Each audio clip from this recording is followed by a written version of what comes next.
Namaste all. This is Dr. MPS Tomar, a veterinary science academician from India. During last 1.5 years, entire world is suffering from COVID-19 pandemic, which brought a really tough time for everyone. Being a vet, I would like to say that the role of a veterinarian in vaccination development is very important. The vaccine development involves many steps in which animal experimentation and trials are of paramount importance.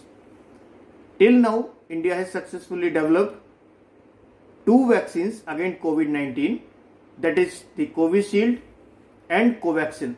And apart from domestic vaccination, we have supplied over 7 million doses for almost 90 countries.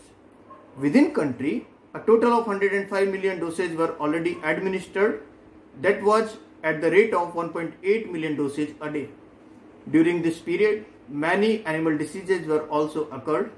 For example, foot and mouth disease, PPR, brucellosis, lumpy skin disease and bird flu, etc.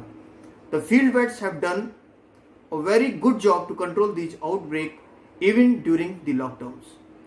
Due to lockdown, the biggest challenge was the treatment of many animals without even their physical examinations.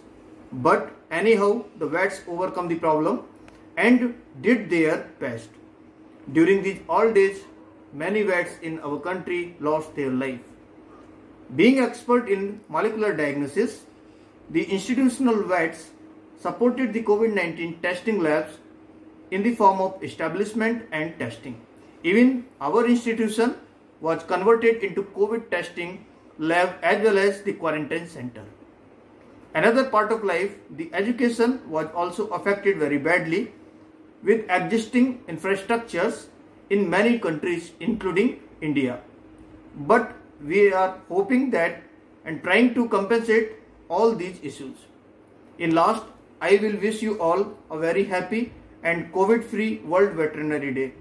Be safe and work for animal and human health. Thank you.